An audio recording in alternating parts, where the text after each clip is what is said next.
Hello trainers, it's your favorite content creator Ganetto, and today we're diving for the first time with some official battles into Fossil Cup. We're having quite an exciting team which is not gonna use Registeel. So we're having Perrserker up on the lead, which is another cool steel type that you can have on your roster.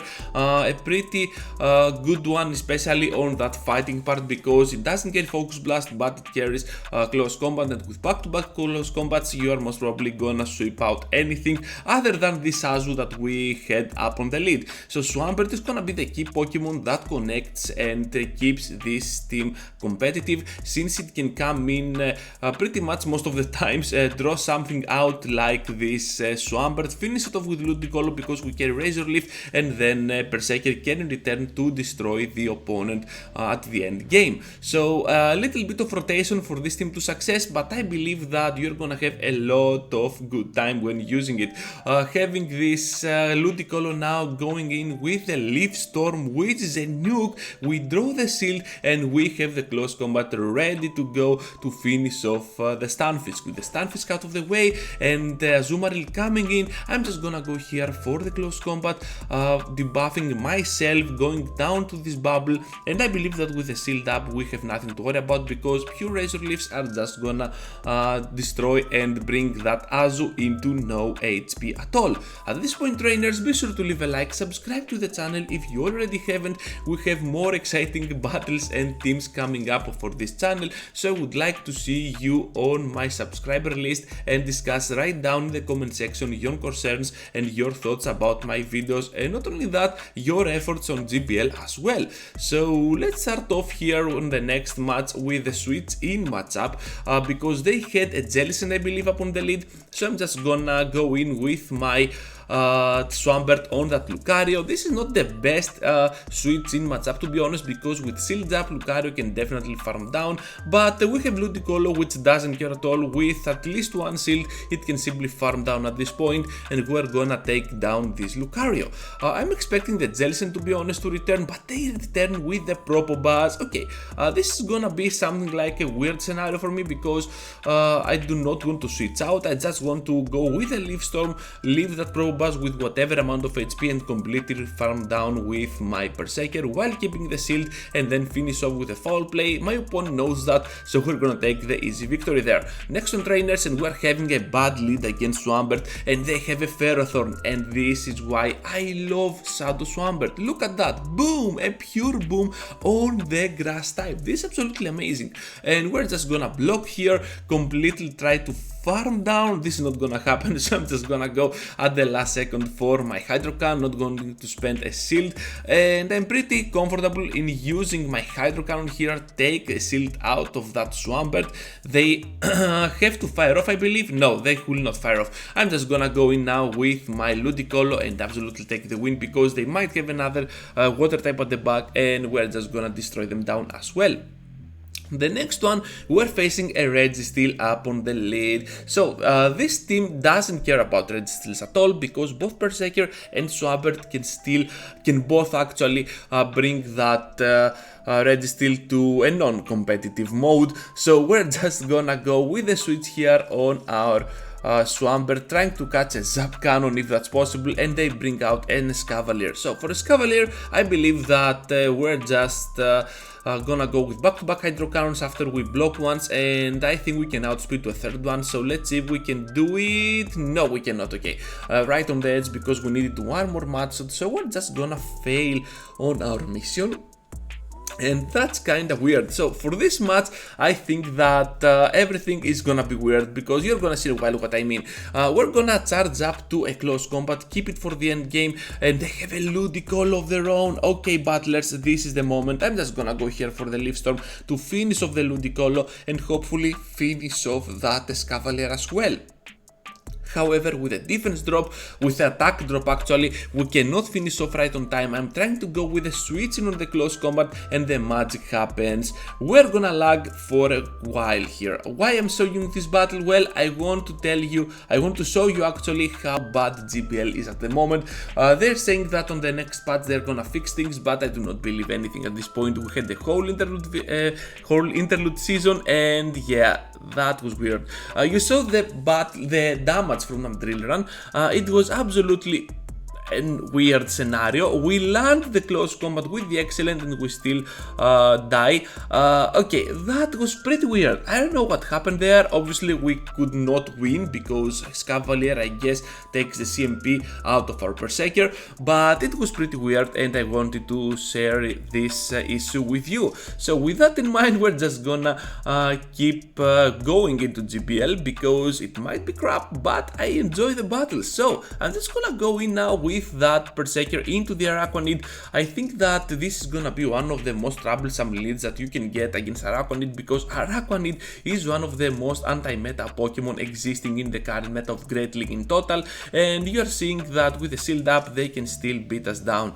So having my Ludicolo coming in here, and I'm like, okay, this has to be a bubble beam so we can survive it, and look at that, trainers. Oh my goodness, that was bad for me. It is a back pass, and we have the Swampert, which has to take our team into its onto its shoulders, and we're just gonna go in here now with the back-to-back hydro cannons. Hopefully we have more energy rather than this Swampert of our enemy.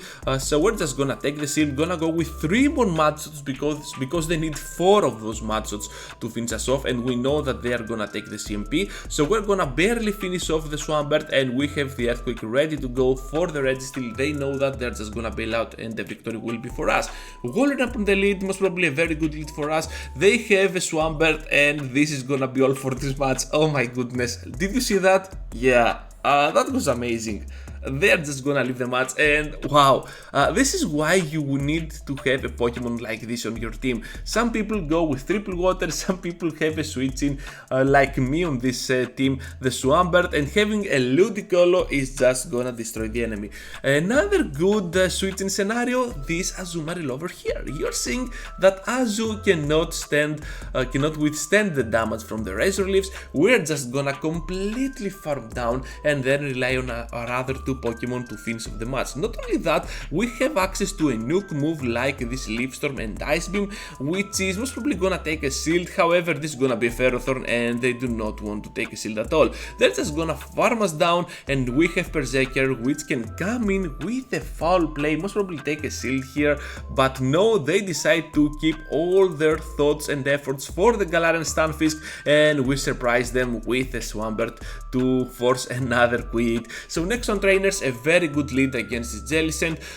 It is a very good lead because we carry Shadow Claw, and Shadow Claw is just gonna do super effective damage to the Jelly. Also having access to foul play really helps, so we're just gonna go for it. They bail out to the Azumarill after our move, and we're just gonna answer back with Ludicolo. Azumarill and Galarian Stunfisk is one of the good elements of the cup because they do not have much play, so people do not play them much.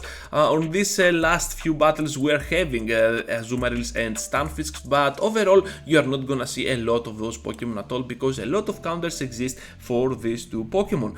Having Jellicent now returning into the battle, we're just gonna take their second shield here, so that's pretty awesome, and we have access to the foul play, so that shield was not worth at all. Down goes that thing, and Swampert will come into play. Gonna go for the close combat and most probably gonna switch out, I guess. Let's see together. Yes. So we're just gonna block once or twice. Reach to our Hydro Cannon and still gonna win the match here. So next on everyone, and we're facing up on the lead the Swampert, another bad lead. Of course we had some good ones with that Jellicent on the previous one, but yeah, Swampert's absolutely raking the match out of my Perrserker, so I do not want that. Having my switch into Swampert, gonna go ahead and throw immediately that Earthquake. It is gonna land, and this is why I freaking love Shadow Swampert. It is just gonna destroy down anything, even the neutral leads or matchups with that Earthquake. So yeah, absolutely loving it. At the worst case scenario, you deal massive damage or just take a shield out of your opponent. So that's a pretty cool fact for any mad boy out there, and Swampert can really do that. Earthquake is gonna be blocked, which was kinda weird, and right now we're just gonna go with the Ice Beam on the Magneton, the Shadow Magneton. They have a shield up and they're gonna use a move I was like, a discharge is gonna finish us off, but they use a magnet bomb, and I was like, what? Perhaps that was a mistake, or the heads up cannon, they wanted to farm us down after that magnet bomb, but that did not happen at all. So we're gonna go into the next one, the final one, trainers, for this video, with the Shadow Swampert, having the Earthquake, which is gonna do massive damage to this Azumarill, and we're gonna block the first move.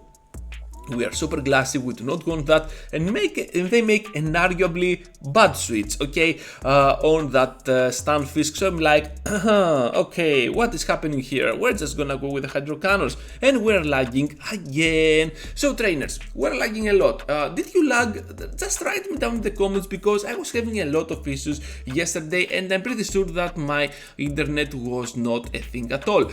Having this Hydro Cannon do almost no damage to the Stunfisk while they keep both of their shields. We're gonna block the Earthquake, and we're down on shields a lot, because they have 2, we have none, and we have to go now with the Hydro Cannon after all those lags, and they're gonna go in now with the Registeel. I'm pretty sure they're gonna block this one, because we are over farming pretty smartly here. So after the block, we're just gonna finish them off with the nuke with the Earthquake, and we are still gonna go to the town with our Ludicolo, since it can come in and absolutely farm all the way. Stunfisk at this point has nothing to throw at us, because Rock Slide will not do enough damage, Earthquake is resisted, they know that, and despite the fact that we lagged a lot, we're still gonna be able to take the last victory. That's all, trainers. I hope you enjoyed the final moments of this video. A lot of lags, but I think that this team can absolutely destroy down anything in the current meta of Fossil Cup. Be sure to leave a like, subscribe to the channel if you already haven't, and I hope to see you all into the next one. Take care, trainers!